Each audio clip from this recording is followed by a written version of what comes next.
We have to cancel tomorrow. Courtney is devastated about the Sephora deal falling through. We need to hold space for her grief right now. Please understand. That was the text my mother sent at 11:51 p.m., less than 24 hours before my 18th birthday party, a party I had paid for myself. I didn't cry. I didn't argue. I just stood by the window and watched the catering van, booked 6 months earlier, pull out of the driveway. That was the night the daughter they knew disappeared, and the architect of their downfall was born. Before I tell you what happened next, drop a comment and share where you're listening from. Has someone ever let their drama overshadow your big moment? I'd love to hear it. To understand why I chose to burn everything down, you need to understand the design of my family. We lived in Buckhead, Atlanta, in a house that looked like a wedding cake but felt like a museum. My parents, Jeffrey and Cynthia, didn't raise children, they managed investments. My sister Courtney, 26, was their showpiece. She was an influencer with fake followers and a personality that only functioned with high-speed Wi-Fi. I was Morgan. I was 20, and I ran the entire operation from the shadows. Since I was 14, I handled the household budget because my father couldn't manage Excel. I ghostwrote Courtney's college essays because she couldn't spell empathy without autocorrect. I managed my mother's social calendar, organized my father's medication schedule, and cleaned up Courtney's online disasters whenever she posted something offensive. The imbalance was absurd. Courtney received a $6,500 monthly allowance to maintain her image. I received nothing. I worked nights as a virtual assistant just to afford my AP textbooks. When I asked for help with tuition, my father said struggle builds character. When Courtney wanted $18,000 worth of imported Italian furniture for her bedroom makeover, my mother called it an investment in her brand. You might wonder why I stayed, why I kept fixing everything for 20 years without breaking. For a long time, I thought I was being a good daughter. But it wasn't loyalty. It was survival. Psychologists call it the fawn response. When love is conditional, you learn your worth depends on how useful you are. I believed if I worked hard enough, fixed enough problems, made myself indispensable, they would finally value me. I thought my labor was the rent I paid to exist in their world. I was chained by that belief, convinced that leaving meant becoming nothing. I didn't realize they were the ones who depended on me. I was the load-bearing wall in a house built from playing cards. So when I graduated valedictorian, I didn't ask them to celebrate me. I planned my own party. I saved every dollar. I invited the few friends and teachers who truly saw me. It was meant to be my one day, the day I wasn't the fixer. Then came the text. Courtney lost a minor hair vitamin sponsorship worth maybe $2,000, and suddenly my milestone became expendable. They weren't canceling a party. They were confirming what I had known for years. I didn't matter. My feelings were inconvenient. My achievements were invisible. And my compliance was over. On the morning of my birthday, the house was silent. My parents had taken Courtney to a spa retreat to process her trauma. They left a generic card on the counter with $50 inside. No note, just cash, like a tip for good service. I stared at it, then added it to my savings stack. No tears, no screaming into pillows. I moved with precision. For 6 months, I had quietly transferred my most important belongings into a storage unit, just in case. Now I finished packing: clothes, laptop, diplomas, and the few sentimental items I'd kept hidden from Courtney's envy. I wiped my laptop clean, deleting the family budgets, password lists, and contact databases I had built for my mother's social club. I left the house key on the counter beside a sheet of paper listing every password I had changed that morning: banking, email, social media, utilities. At the bottom, I wrote one sentence: I am resigning from the position of daughter. Then I walked out, locked the door, and drove away from the manicured lawns of Buckhead without looking back. I felt lighter, as if gravity had loosened its grip. I drove straight to a studio apartment I had leased 3 weeks earlier under a different name, a contingency plan I had hoped I wouldn't need. When I unlocked the door to that quiet, empty space, I understood something. I didn't just need it, I deserved it. I wasn't running away. I was finally arriving. The first week, my phone stayed silent. I knew they expected me to crawl back. In their version of events, I was the ungrateful child throwing a tantrum. Hunger or loneliness would send me home. They assumed I would fail because they had never noticed I was the only one succeeding. After 7 days, their carefully maintained ecosystem began to break. First, the Wi-Fi at the estate went down. My father called 3 times in a row. He didn't leave a voicemail, but I knew the problem. He didn't know the password or even the provider. He didn't know I renegotiated the fiber optic contract every year for Courtney's live streams. I didn't answer. 2 days later, the cracks widened. Courtney missed a flight to Tulum for a brand trip. For years, I had handled her travel, checking her in, tracking itineraries, arranging Uber Black rides. This time, she arrived at the wrong terminal 3 hours late because she couldn't read a 24-hour clock. She left a voicemail that was mostly screaming and partly threats to sue me for sabotage. Doing nothing isn't sabotage, it's reality. Then came the heavier blow. My father missed a dinner with a potential angel investor. I used to sync his calendar, send confirmations, even prepare briefing notes. Without me, the reminder never came. He sat at home drinking scotch while a man worth $40 million waited at a steakhouse downtown. The messages changed, from annoyed to frantic to vicious. "You're being selfish," my mother hissed. "This house is falling apart. Stop playing games. Come home and fix it." They didn't miss me. They missed the service. From the quiet safety of my studio, I saw something clearly. I used to think they were powerful. Their wealth and status intimidated me. But it wasn't power. It was performance. In sociology, there's a difference between being wealthy and performing wealth. My parents were performers. Their status was an illusion maintained by constant effort, debt, favors, and my invisible labor. They didn't own their position. They rented it. From the outside, their life looked like a marble palace. But backstage, I held up the plywood walls and taped the wiring together. Remove the stage manager, and the audience sees the cardboard castle. They weren't collapsing from bad luck.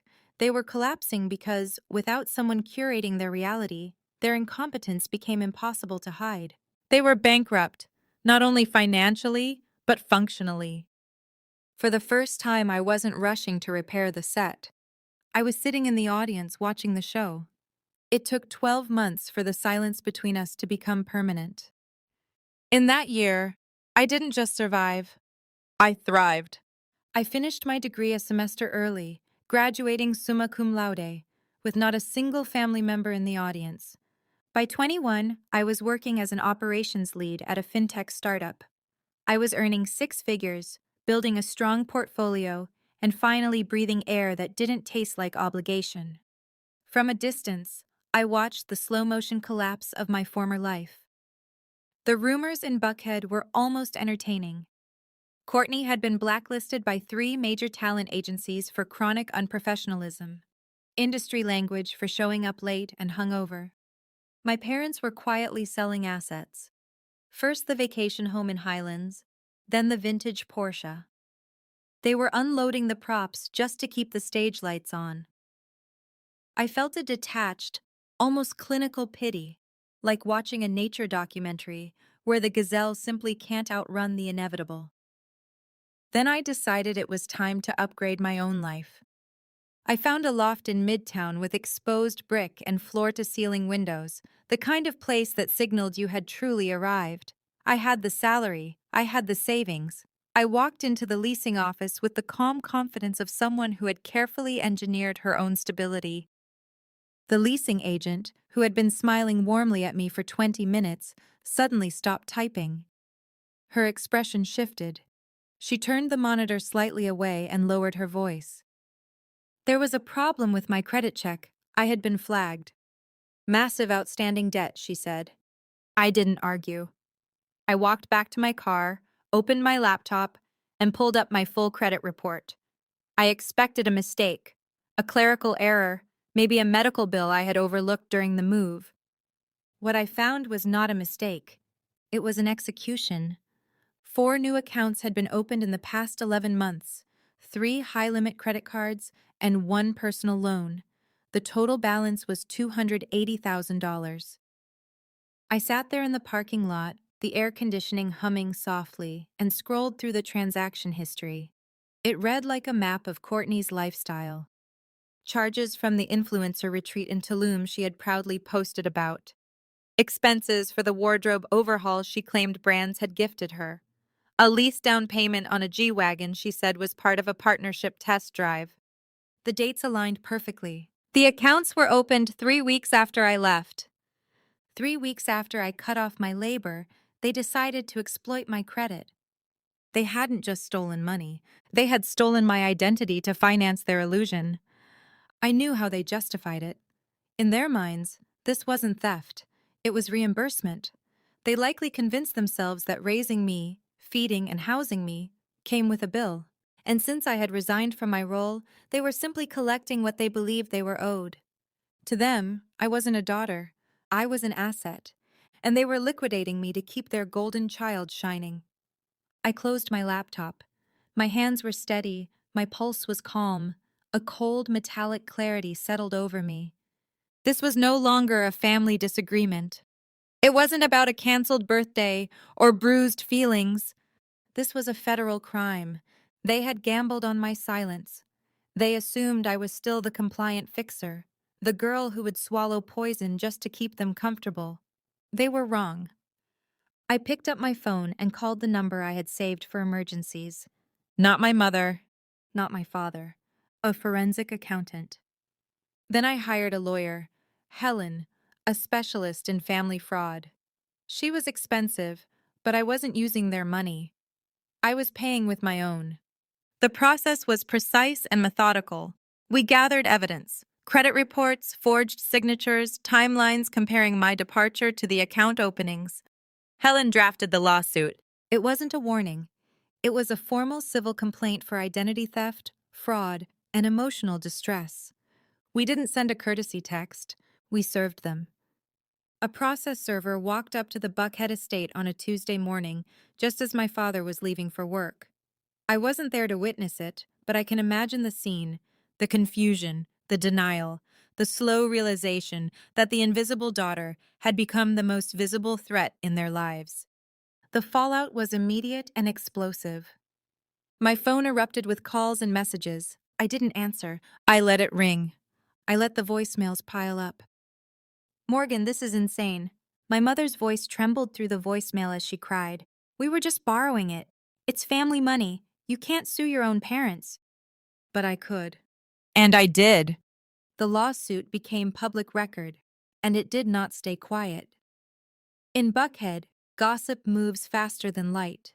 News that the well-known Jeffrey and Cynthia were being sued by their own daughter for nearly $300,000 in fraud spread through the country club circuit like an explosion.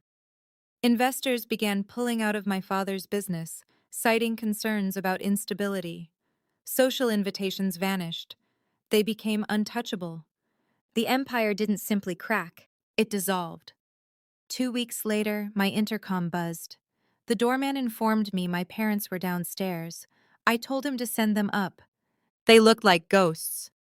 My father, once impeccably dressed, wore a wrinkled suit that looked slept in. My mother's face was swollen from days of crying. They stood in my loft, surrounded by the visible proof of my independence, and for the first time in my life, they seemed small. Please, my father said, his voice breaking. Please drop the lawsuit. We'll lose everything. I could go to jail. I studied them carefully, truly seeing them for the first time in years.